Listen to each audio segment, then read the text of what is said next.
You're listening to Thunderquack Podcast Network.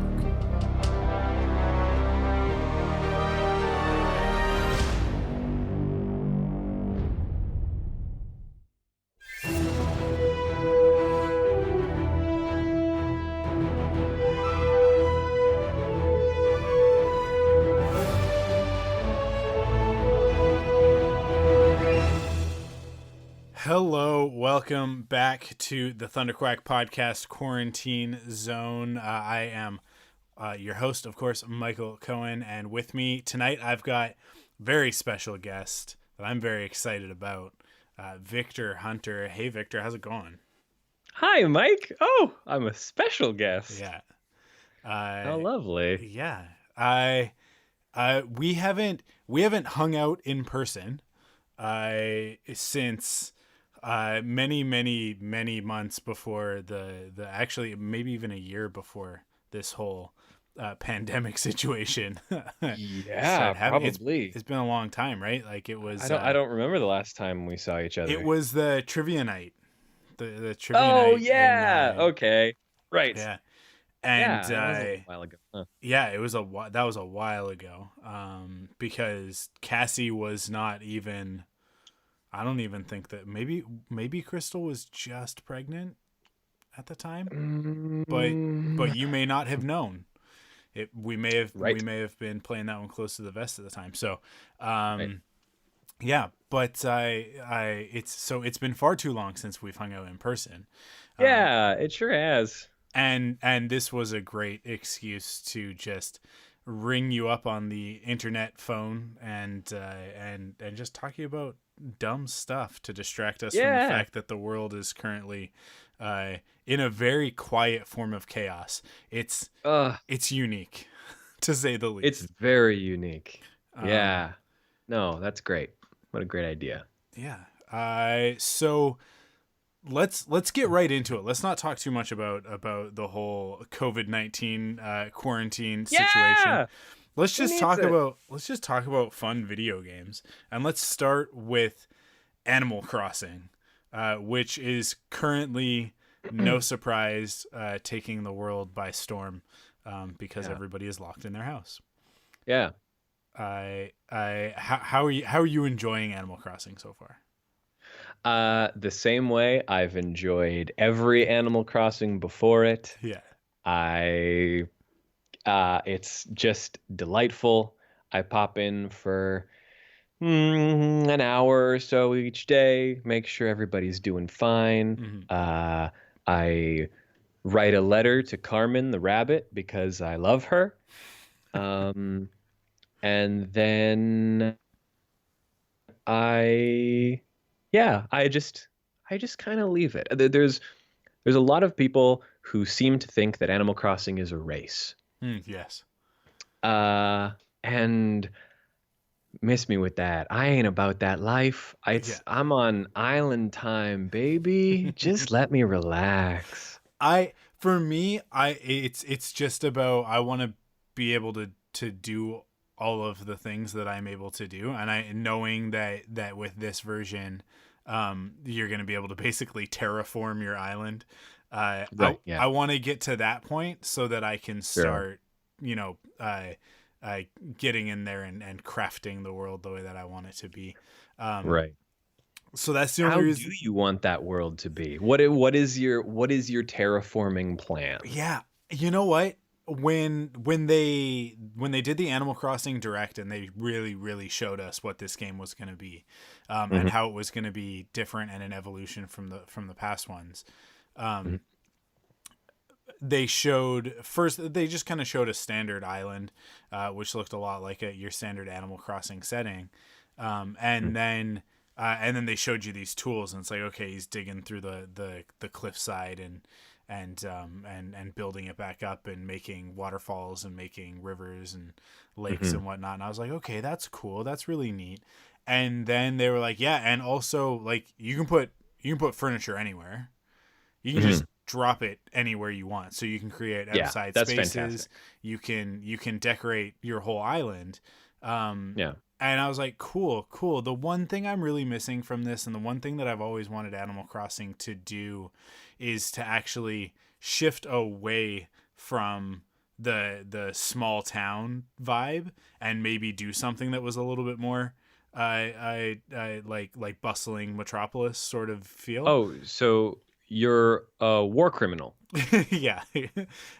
You're a psychopath, and I'll never trust a single thing you ever say again. You're humanity's greatest monster. So they showed in that direct, like, hey, if you really want to, you can like you can make streets, and you can put in sidewalks and streetlights, and you can bring a little bit of city to your island. And I was like, oh, that's really cool. I think that's what I want to do. Now that I'm playing the game, I don't know that I do. I was saying to Crystal today, because she played more of it today than I did, because I was working today and she was with the kids, so she put on Frozen and played video games while they were watching. And we were talking about it, and I was like, yeah, I just like I know that there's these abilities, and I want to kind of mess around with it, but I don't actually know that I want to change the layout of my island that much. Now that it's familiar, now that it's become second home to me, in the midst of this whole situation, I'm kind of like, when I think about it, it's like it's not necessarily that I want to change it. I think I just want to add infrastructure to it, right? So I have one area that's sort of towards the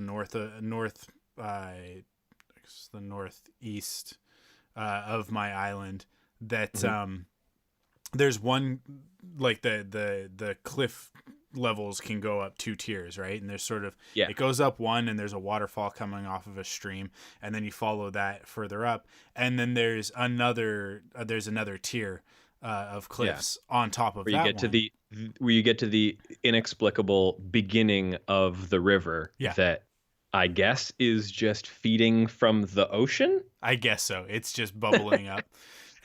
Somehow there's an aquifer of fresh water there for those freshwater fish to live in. Totally.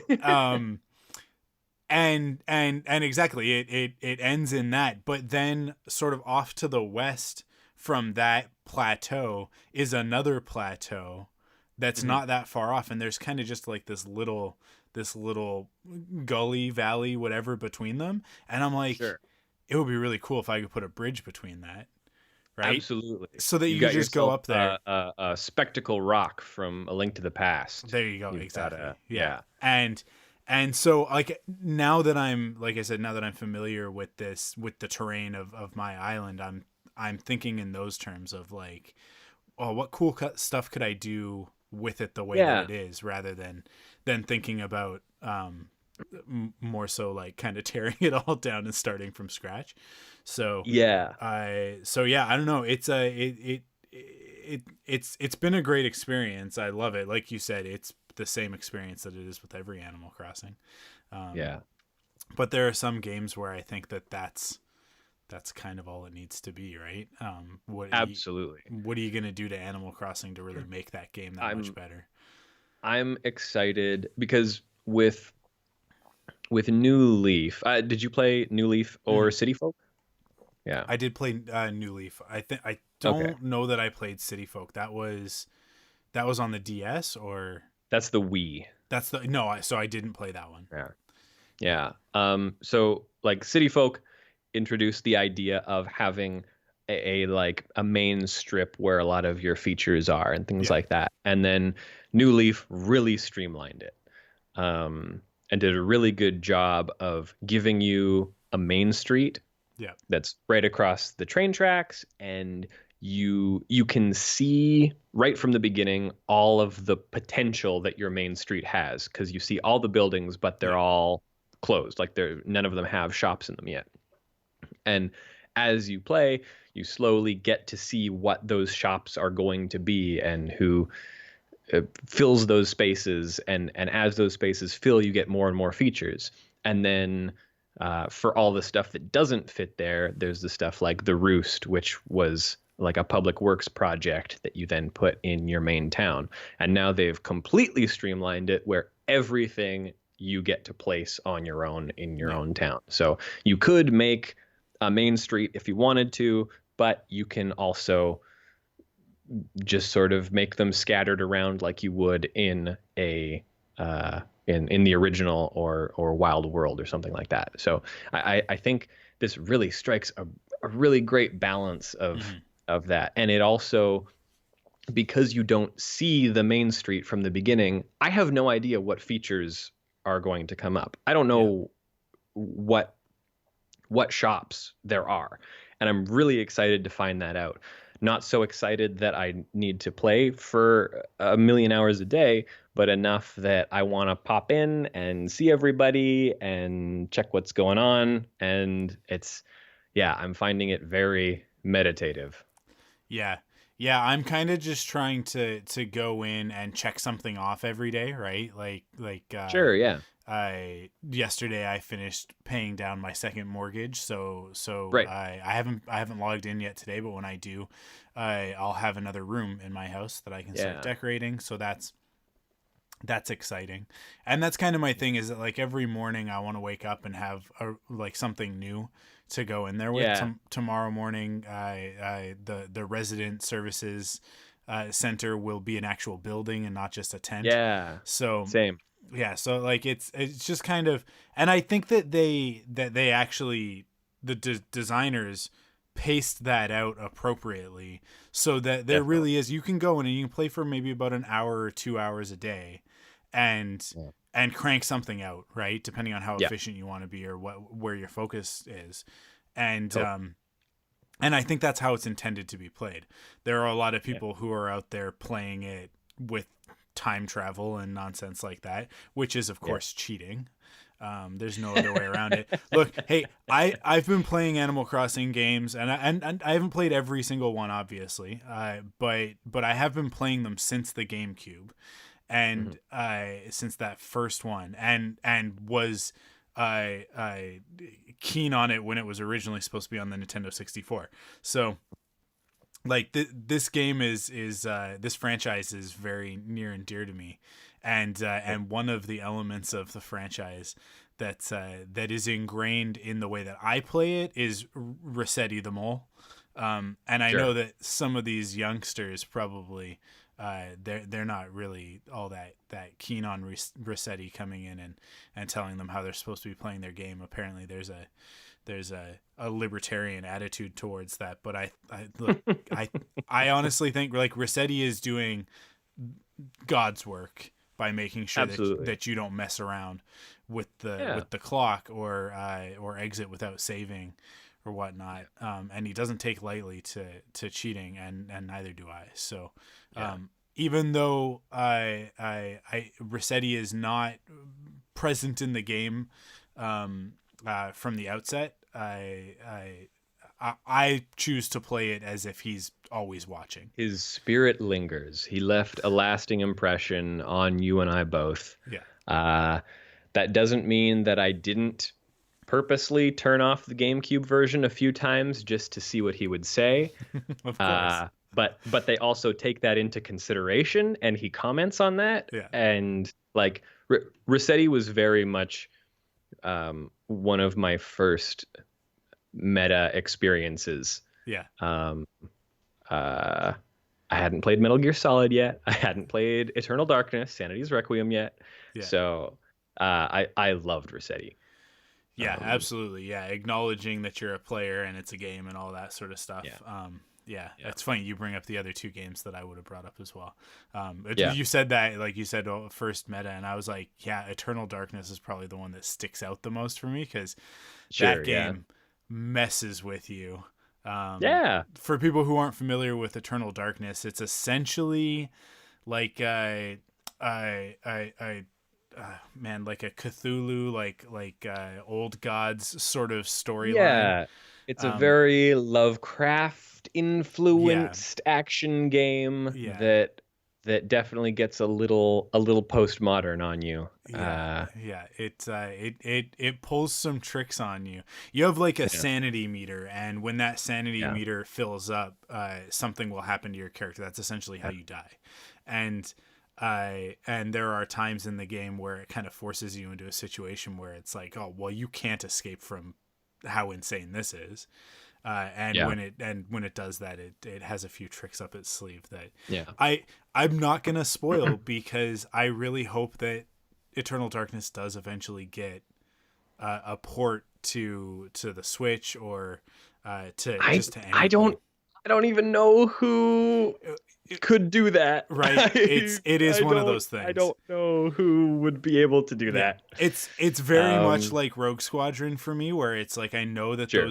those three games are kind of, well, four if you count the Naboo Starfighter one, Mhm. Battle for Naboo. They're kind of trapped because they're in Yeah. a weird limbo of like, well, they're Lucas Arts Yeah. games.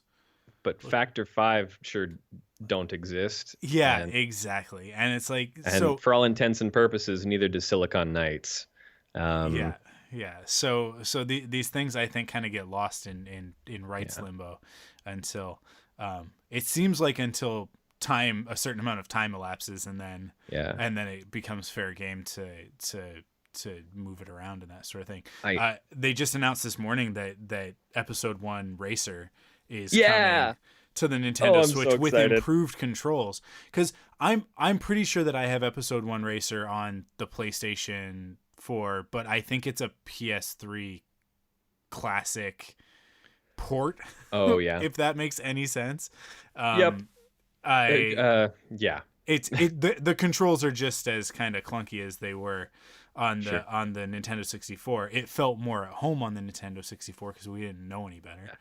Because everything was janky. Yeah, but I'm really hoping that improved controls on the Switch means that I'll be able to pop those nunchucks off the Joy-Cons, hold them in that nunchuck mode, and use That'd be great. use the analogs to Yeah. power the separate pods, because that Yeah. was the mode in the N64 version. If you plugged in the two controllers, you could, Right, yeah. you could play with two controllers, like one in each hand, and control each pod independently. Yeah, that's pretty rad. The way it was meant to be played, Yeah. just like the arcade game. So that is super exciting, and I will definitely Yeah. play that on day one. But Rogue Squadron is. What was the other Star Wars guy that was announced this morning? It was shadow dropped, like it came out today. And that was a Jedi Knight 2 Jedi Academy. Right. Yeah, so the actual full title on that game, if you want to add all of the omitted titles, is Star Wars: Dark Forces: Jedi Knight 2: Jedi Academy. That's the full title of that yes. game. Great. Because it's a sequel to Star Wars Jedi Knight, Jedi Outcast. It's so obnoxious. It's so ridiculous because it's actually like, Listen, as a Square Enix fan, yeah, fair enough. I have a thing or two to say about absurd game titles. Yeah, the lineage of those characters, of Kyle Katarn in particular, is a little bit ridiculous. But yeah, so that's out. I actually never played that one. I played Jedi Outcast on the GameCube of all things. Right. And I was very close when they announced that was coming out. I was very close to buying it, and then remembered vaguely what the gameplay was like, and was like, that's not gonna have aged particularly well. It's like I TIE Fighter and X-Wing, Sure. which I know are beloved games, and Absolutely.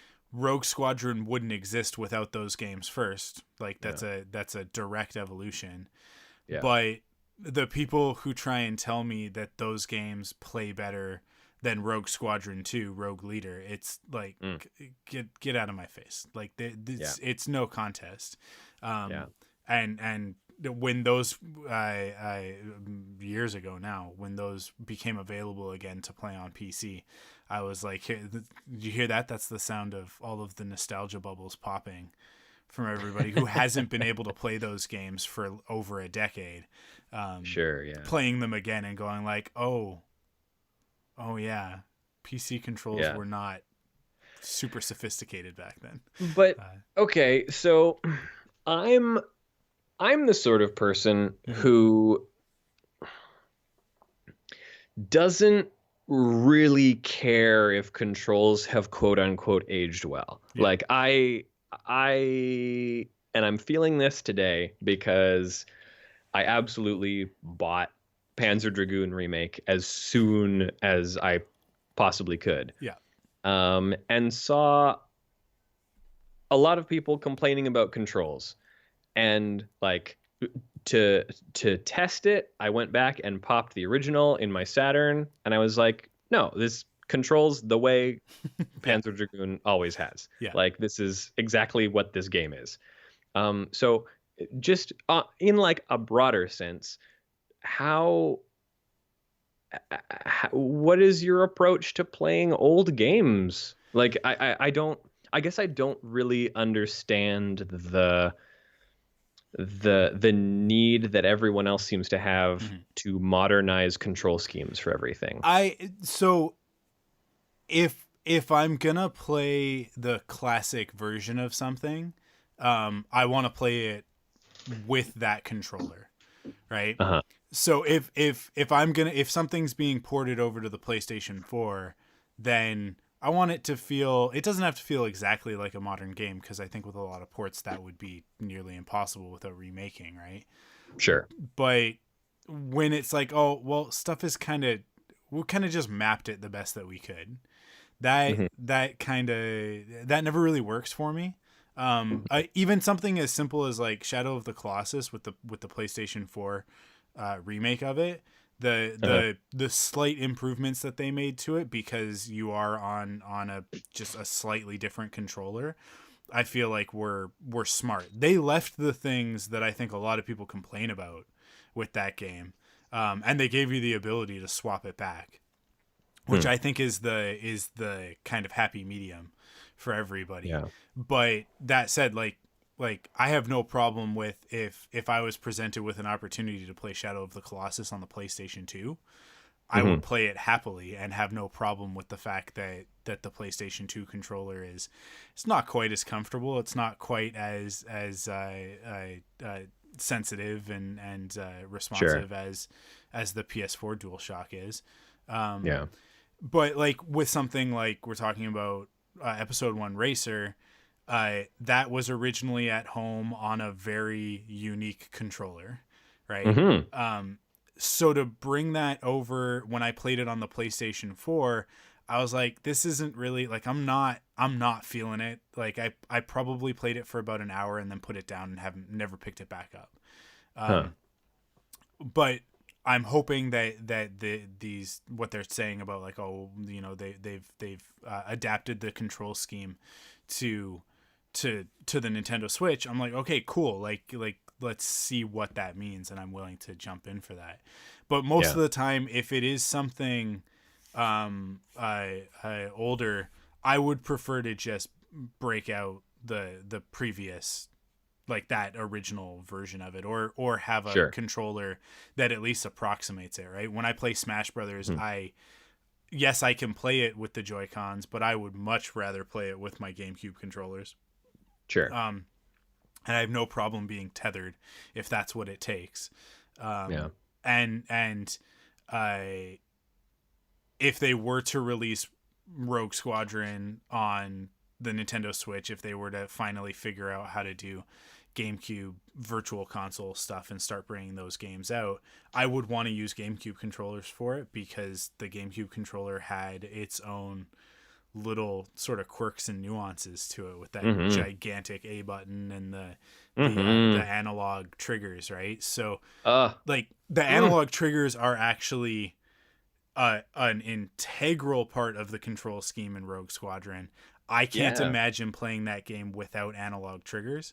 And the Switch doesn't have analog triggers, right? So, yeah, I don't know what there's that got to be a workaround way to figure that out in order for that to work for me, because being able to control the velocity of your starfighter is everything in that game, and and those analog triggers were the key to it. Like that slowly pressing it down until it clicks and knowing, okay, it's clicked, I'm as fast as I'm gonna go. And having that sort of feedback, so that, because with PlayStation especially, I guess less so with the DualShock 4s, but certainly on the PlayStation 2 and PlayStation 3, I would always find myself just like white knuckle gripping those controllers, because there just isn't a lot of bounce to the triggers, right? No, you have there's very little feedback for the pressure sensitivity in those controllers. Like that was always an issue with MGS2 and MGS3, because there are especially in MGS3 there are certain CQC moves that only happen when you've pushed a button down to the max. Yeah. But sometimes you don't know you're doing that, so all of a sudden you've slit a guy's throat that you were only trying to hold up. Yeah. Or in MGS2 you've shot when you were trying to put your gun away, kind of thing. So yeah. So yeah, I don't know. Like I do like jumping into old games, and I love the Nintendo Online stuff with the access to all these very weird titles for the NES and the Super NES. I like that they're weird. I love it. I'm really happy about that. It's I mean, I have the NES Classic and the Super NES Classic, so I have all of the games, not all of them. I mean, like obviously there are titles that I wish were on those, but sure. I have so many of the games that I would want to spend time with on those consoles, and in exactly the way that I'm talking about, I can play them the way that they felt back then, because you've got an NES paddle, you've got a Super Nintendo controller. Sure. Like they're perfect in approximating that. As to me at least, I don't know. I'm sure that there are like speedrunners and stuff that are like, that frame's in the wrong spot, but I don't know. Yes, that frame is in the wrong spot. Yeah, exactly. Like I said, I don't know. Like I just play video games for funsies. But yeah, for the Nintendo Online stuff, it's just kind of every month popping in there and being like, well, I wonder what weird thing they're gonna give me this month. Is it gonna be some sort of Japanese tennis game I've never seen, or something with a frisbee and mechanical dogs, or like I don't know. Except they also haven't really kept to any kind of schedule. So this is true. I don't know. Boy, yeah, I could do a 3-hour long conversation about Nintendo's online selection and virtual console endeavors, and I have lots and lots of thoughts about those. Yeah. It's the one thing to me that is very odd, and I think it's because they want to roll these things out one at a time, is like, we know with virtual console on the Wii and the Wii U that like N64 games weren't a problem, Game Boy games weren't a problem. Like let's get that stuff on the Switch already. Like I don't. It was baffling to me at the time when it launched, and it was almost a deal breaker for me when the Switch launched, because I remember like I waffled. I went back and forth of like, they announced that thing and I was like 100% in. There's no way I'm not getting this. And then they had that awful, very Japanese investor presentation that was like, everybody was like, yeah, this is going to be like a PlayStation or an Xbox keynote at E3. And they came out and they were like, please be excited for all of the features coming to the Nintendo Switch. And then they just kept snapping their fingers every 30 seconds. And by the end of that, I was so, I don't want to say underwhelmed, but just kind of disappointed, in particular at the lack of mention of virtual console. because I think the rumors going into it, if I remember right at the time, were they're going to announce Virtual Console. It's going to be everything they've done before, and GameCube's going to be included for the first time. And so I think I overhyped myself, and and then that ended up falling short. So I was like, screw you, Nintendo. I actually remember there was a post that I made on Facebook that you responded to, where I was like, Nintendo mastering the art. So I'm paraphrasing. It's not exactly this, but like Nintendo mastering the art of tricking you into paying for a game that you've already bought 6 times. And and you were like, what do you mean exactly? And I was like, well, just like they're gonna make us pay for Mario, like Super Mario Brothers again, right? Like that's kind of what it felt like at the time. That was the vibe that they were putting out. And then a year later or whatever, Nintendo Online becomes a thing, and they go, with Nintendo Online you get this stuff, and it was like, okay, there you go. That should have launched with the console. For whatever reason it didn't, which I'm sure was just Nintendo having a hard time figuring out how to do online infrastructure, because they just they can't seem to wrap their heads around people want to play. One person in one location wants to play a video game with a human being in a different location. You mean like on a different part of the couch? It's like, no, in like a different place. Oh, so like in a different room in the house. No, like a different house, maybe a different city, maybe even a different country. They're like, yeah, but what if that person's a pervert?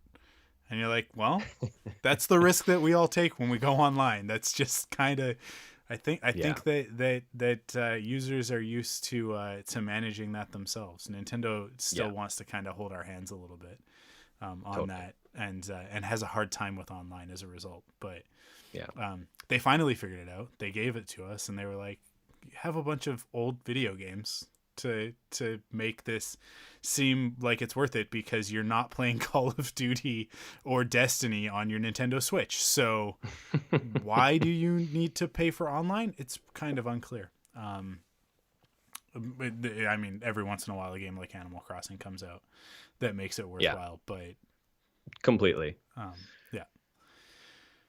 Yeah. I don't know. Is there anything else that you wanted to touch on? I know Jason, who is in the audience at the moment, wanted to know if you have any Xbox recommendations, because I only ever talk about Nintendo and PlayStation.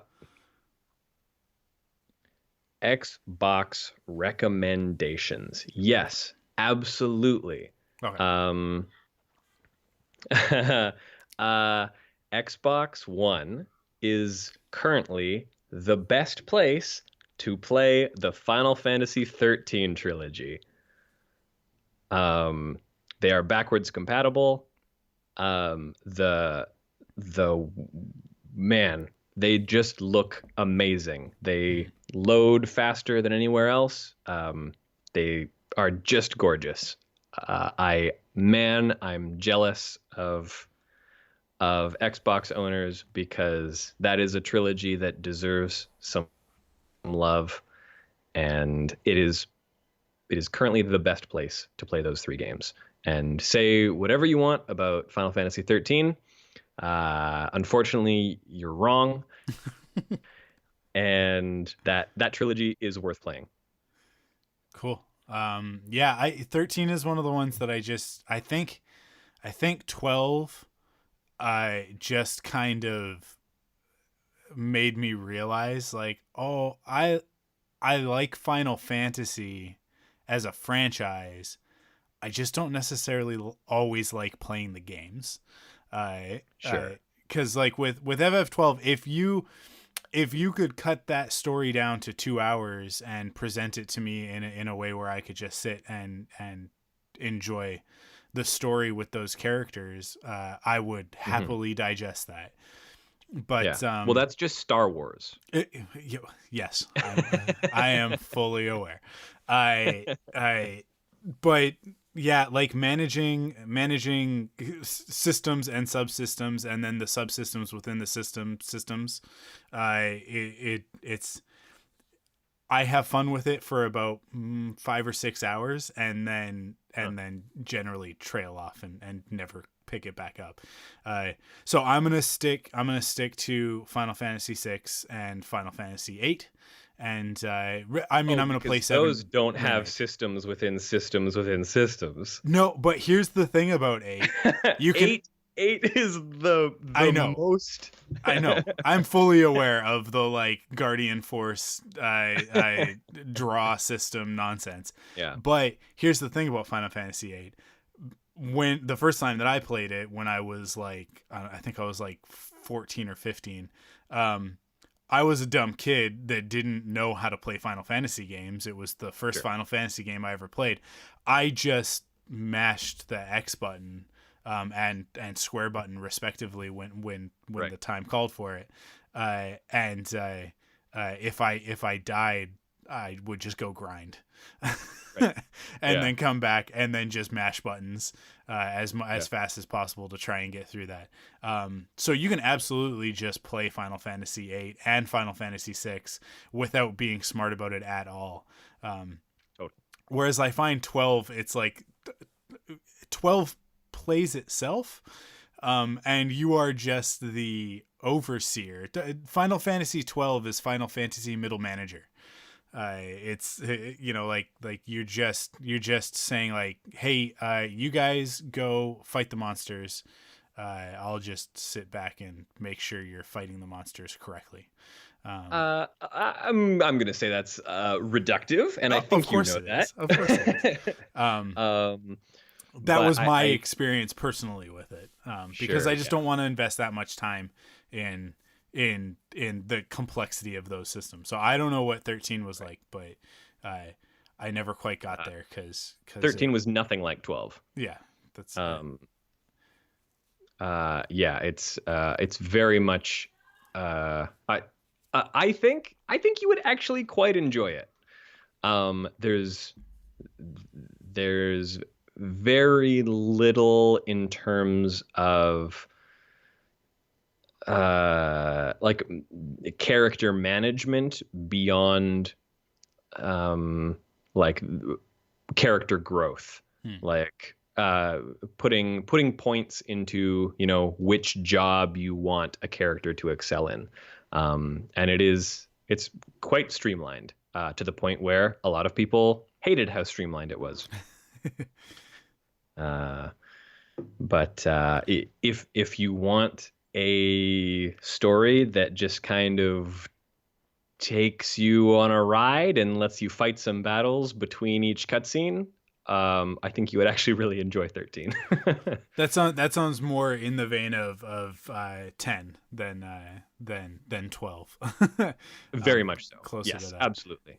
But I'm sure with better voice acting is what I was gonna say, but FF10 is such a conundrum to me because the voice actors involved in that game are top notch. Like you have some of the I think the best voice actors, certainly that were working at that time. And sure. Well, we know who you love the most. Yeah, exactly.